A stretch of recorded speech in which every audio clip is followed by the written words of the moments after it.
इसमें सही होगा। हाँ। लेकिन जब 1.5 साल में अंकुश नहीं लग पाया। हाँ। और कोई सख्त कार्रवाई नहीं कर रहे हैं लोग। हाँ। और इनके साथ मुलायम सिंह जी इतने तजुर्बेकार है, सब 5 चीफ मिनिस्टर इनके हैं, एक चीफ मिनिस्टर हो तो कम जाता। और अपनी विफलता के कारण ये देश की तरफ देखने लगता है, दिल्ली से हुआ वहां। अरे आपने अपने क्या ठीक किया? लॉ एंड ऑर्डर यहाँ पे कुछ है नहीं। तो मेरे हिसाब से ये गवर्नमेंट पूरी तरह से विफल हो गई है।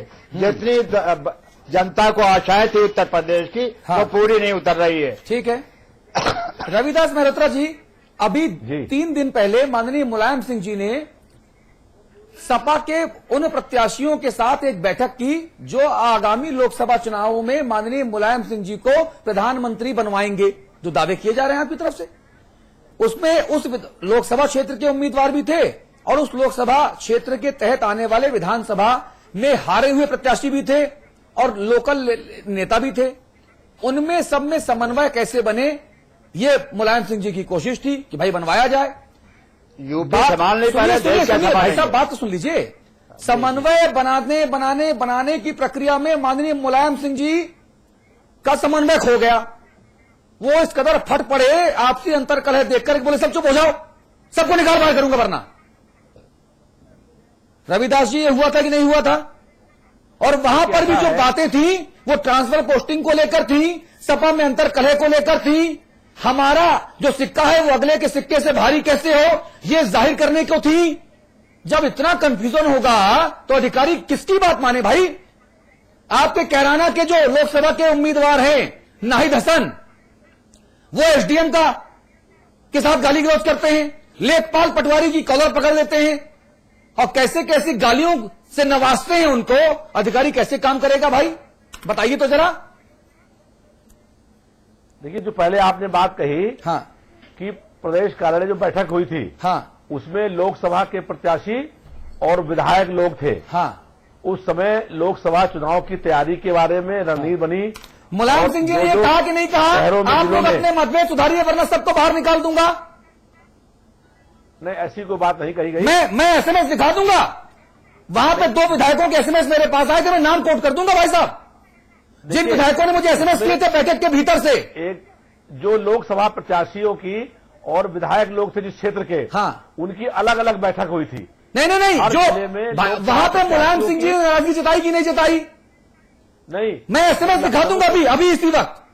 नहीं, आप दिखा सकते हैं, मेरी बात सुन लीजिए पूरी। नहीं तो आप खारिज मत कीजिए ना मेरे बयानों को। नहीं, हम आपकी बात खारिज नहीं कर रहे हैं। हम ये कह रहे हैं जो बैठक हुई थी उसमें लोकसभा के प्रत्याशियों से और विधायकों के साथ अलग अलग बुला के बैठक हुई।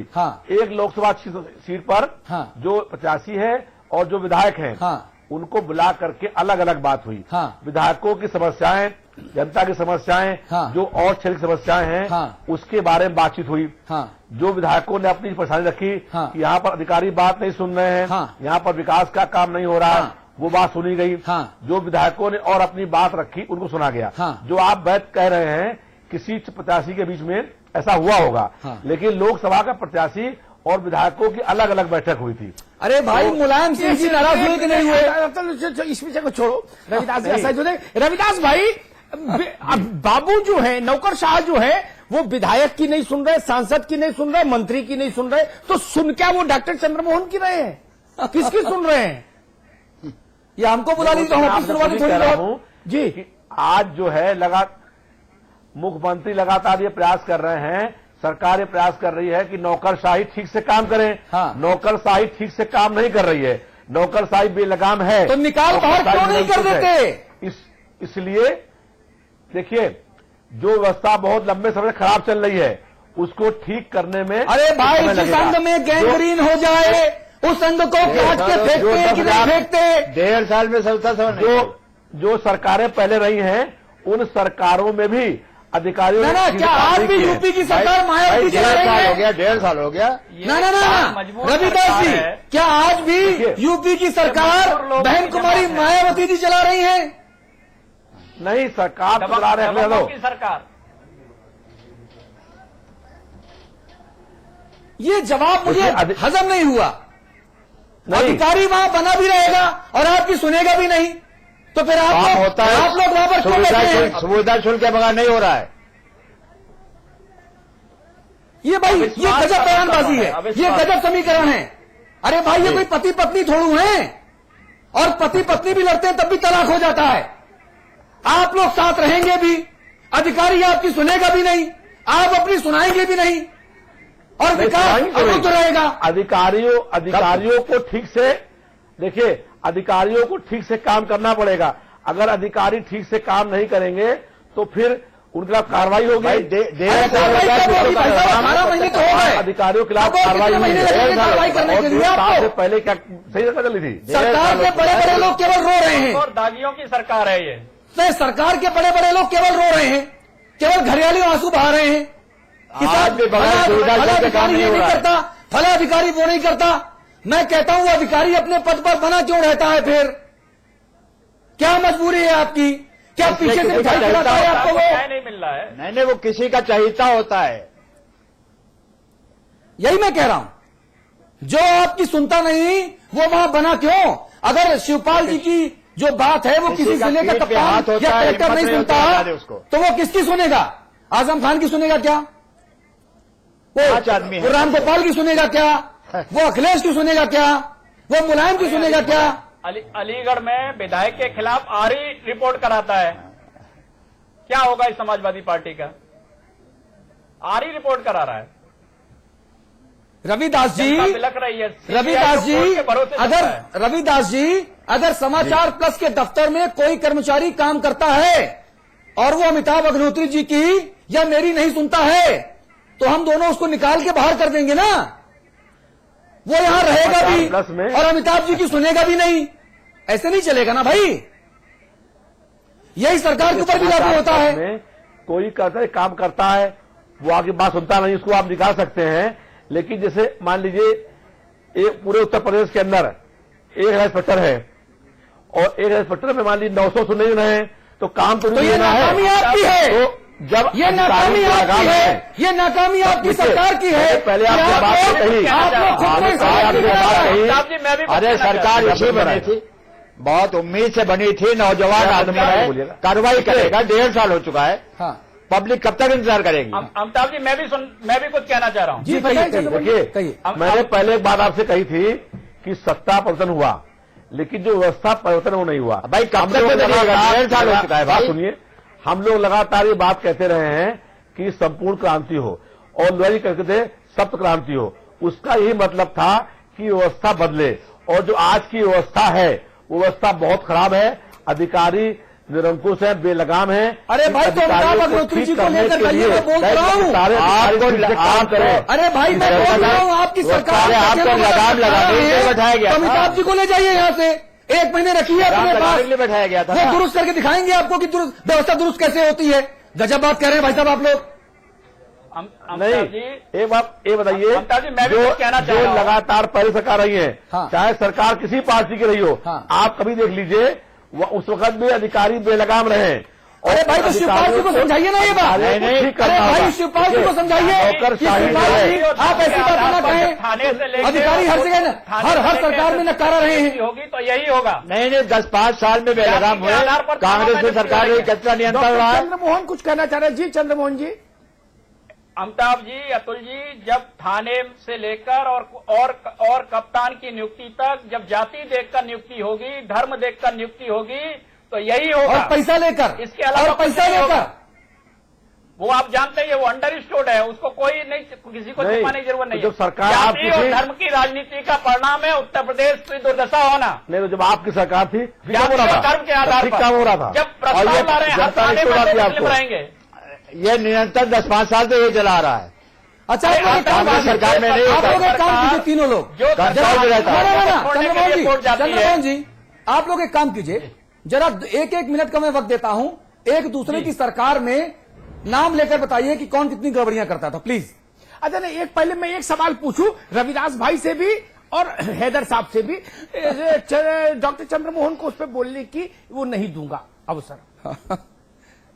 मुझे, आप दोनों लोग बुजुर्ग नेता हैं, उत्तर प्रदेश को नजदीक से देखते हैं, मुझे बताइए कल्याण सिंह जब मुख्यमंत्री रहे उत्तर प्रदेश के, जब तब उत्तर प्रदेश के 10 बड़े नौकरशाही के पदों पर चीफ सेक्रेटरी और डीजीपी के स्तर के जो पद है, राजस्व परिषद के अध्यक्ष, इस ढंग के पदों पर कितने लोधी थे, मुझे बताइए। रविदास जी, पहले आपको टर्न जी, कितने लोधी अपॉइंट हुए कल्याण सिंह जब चीफ मिनिस्टर रहे उत्तर प्रदेश के 10 बड़े प्रशासनिक पदों पर, बताइए। कल्याण सिंह मुख्यमंत्री जब मुख्यमंत्री थे हाँ। और चुनाव हुआ था, तो ये बताइए कि जनता ने टोट बढ़ा दिया। अरे भाई, मैं कुछ रहा हूं, सिंह के बाद नहीं रविदास जी, स्पेसिफिक सवाल हाँ। कितने लोधी थे 10 बड़े पदों पर? हम तो जातिवाद की बात करते नहीं है। अच्छा, देखते हैं हैदर साहब, ना हम ये देखते हैं रविदास जी रुकिए, रविदास जी नहीं, आपका टर्म खत्म हो गया ना। हम ये जानते हैं कि सरकार, रविदास जी सुनिए, हैदर साहब जी, मुझे बताइए, कल्याण सिंह जब मुख्यमंत्री रहे कितने लोधी थे? मैं पद बता दूं, चीफ सेक्रेटरी, डीजीपी, नियुक्ति सचिव, अध्यक्ष राजस्व परिषद, इस तरह के पदों पर कितने लोधी तैनात हुए? नहीं, उसमें इनके बिरादरी के ज्यादा थे ही नहीं, लोग कम थे। कितने तैनात हुए? मुझे मुलायम सिंह सरकार में बहुत ज्यादा है। मुझे एक नाम बता, एक बिरादरी भाई हैदर साहब, मुझे एक नाम बता दीजिए। सच को सच कहने का साहस रखिए राजनीति में। इतना छोटा दिल लेकर राजनीति करेंगे जी, इतना छोटा दिल लेकर राजनीति करेंगे? सच को सच तो कहिए। लोहिया अच्छे थे, हमसे बड़े थे, ये कहने में कांग्रेस के आदमी को क्या संकोच? और सपा को क्या संकोच ये कहने में कि गांधी बड़े थे? सच को सच तो कहिए भाई। लेकिन उनके न डीजीपी लोधी था, न चीफ सेक्रेटरी था, न राजस्व परिषद का अध्यक्ष था। जातिवाद ने उत्तर प्रदेश का बेड़ा गर्क कर दिया जी, बेड़ा गर्क कर दिया। यूपीपीसीएस देख लीजिए, अपराधीकरण और जातिवाद। जब आप राजीव कुमार को नियुक्त सचिव बनाने पर अड़ गए, पांडे ने क्या किया? हाईकोर्ट में मुकदमा किया ना आपके नियुक्त सचिव के खिलाफ। उनके घर पुलिस भेज दी, पुलिस 3 दर्जन पुलिस गई पांडे के घर। रविदास जी, पांडे आतंकवादी है, उत्तर प्रदेश सरकार का मुलाजिम है, जिम्मेदार मुलाजिम, ईमानदार मुलाजिम, जिसने घोटाले खोले। और उसको किसने बर्खास्त की का नोटिस भेजा?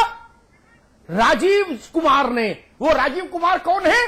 जिनको उत्तर प्रदेश की सबसे बड़ी अदालत ने 3 साल का दोषी करार दिया। उस आदमी ने नोटिस भेजा पांडे को। नीरा यादव कौन थी? ऐसे शासन चलाएंगे? अखंड प्रताप सिंह कौन थे? ऐसे शासन चलेगा क्या? अनिल यादव कौन है? अनिल यादव बहुत सुंदर नाम है, बहुत अच्छा नाम है। मैं सच कहता हूं। अरे चंद्रभान साहब, जरा उनकी पहचान बता दूं मैं। वो ऊपर के 2 बटन खोल के चलते हैं, बाजू में रिवॉल्वर लेके चलते हैं, और वो उत्तर प्रदेश लोक सेवा आयोग के अध्यक्ष हैं।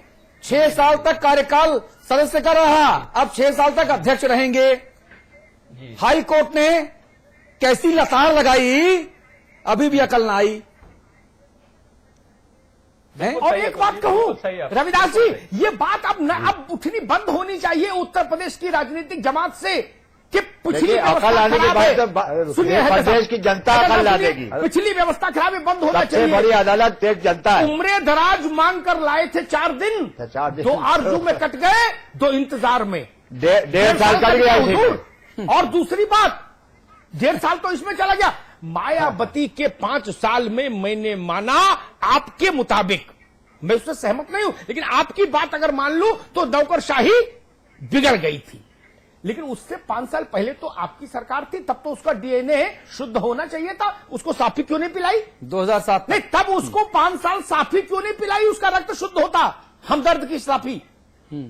अगर आपने 5 साल उसको साफी पिलाई होती तो उसका रक्त इतना 5 साल में शुद्ध हो गया होता कि मायावती 5 साल में उसके रक्त में विकार पैदा नहीं कर पाती, और फिर 5 साल बाद आप आ गए। इसी 5 साल में सारा गड़बड़ घोटाला हो गया क्या नौकरशाही का? और केंद्र से भी जाते रहते हैं अधिकारी, तो मायावती के शासन के समय के लोग रहे, ये जरूरी नहीं केंद्र से आते हैं लोग। ठीक बात है। जावेद उस्मानी ही केंद्र से आए हैं। ठीक बात है। किस पर हम दोष देंगे? और जनता ने वोट क्या जावेद उस्मानी जी को दिया था क्या? रविदास भाई, अमीर हैदर साहब, चंद्रमोहन जी, जनता ने वोट क्या अनिल यादव को दिया था? जनता ने वोट राजीव कुमार को दिया था। सही बात। जनता ने वोट नागर साहब को दिया था, डीजीपी उत्तर प्रदेश। नहीं, चुनाव में तो आप गए थे मालिक, आपके चेहरे पर वोट दिया है, आप पर भरोसा किया है, हुकूमत हिंदुस्तान की तकदीर की कलम आपके हाथ में सौंपी है कि चाहे इससे काला लिखिए और चाहे सफेद। बाबुओं से दोषारोपण करके हम अपनी क्षमता को छुपाएंगे? ठीक है। ये बाबू जनता के प्रति अकाउंटेबल नहीं। जी, चुनाव में आपको जाना है, डीएम गाजियाबाद को नहीं जाना। और जो